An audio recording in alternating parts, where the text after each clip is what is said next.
శ్రేయ వాళ్ళ నాన్న లాయర్ విశ్వనాథ్ రాజేంద్ర ప్రసాద్ ఇంటికి వెళ్తాడు. ఇక తనని చూసిన ఇంట్లో వాళ్ళంతా ఒక్కసారిగా ఆశ్చర్యపోతూ ఉంటారు.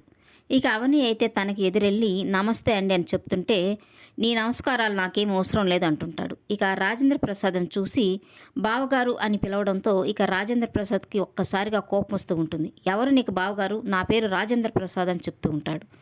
ఇక విశ్వనాథ్ అయితే నేను ఎందుకు వచ్చానంటే, ఆస్తిలో శ్రీకరికి రావాల్సిన వాటా శ్రీకరికి రాసిచ్చేసేయండి అని చెప్తూ ఉంటాడు.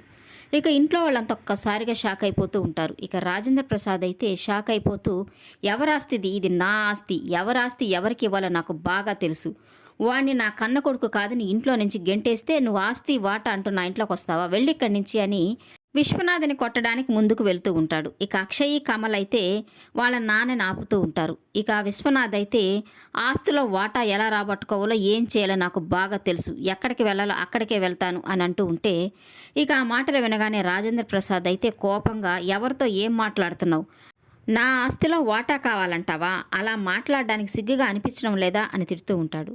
ఇక విశ్వనాథ్ అయితే నేను ఏం చేయాలో అదే చేస్తానని చెప్పి అక్కడి నుంచి ఇక వెళ్ళిపోతూ ఉంటాడు. ఇక రాజేంద్ర ప్రసాద్కి అయితే గుండె నొప్పి వస్తూ ఉంటుంది. ఇక ఇంట్లో వాళ్ళంతా రాజేంద్ర ప్రసాద్ని కంగారు పడుతూ హాస్పిటల్కి తీసుకెళ్తారు.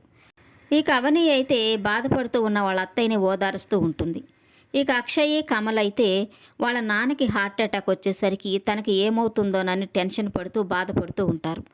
ఇక అవని శ్రీకరికి ఫోన్ చేస్తూ ఉంటుంది. ఏంటి శ్రీకర్ ఇలా చేస్తున్నావు, నువ్వు ఇలా చేస్తావని నేను అస్సలు అనుకోలేదు అని చెప్తూ బాధపడుతూ ఉంటుంది. ఇక ఇదంతా అర్థం కాని శ్రీకర్ అయితే ఏం జరిగింది వదినా అని తనని అడుగుతూ ఉంటాడు. ఈ వీడియో నచ్చినట్లయితే లైక్ చేయండి, సబ్స్క్రైబ్ చేయండి. Thank you for watching.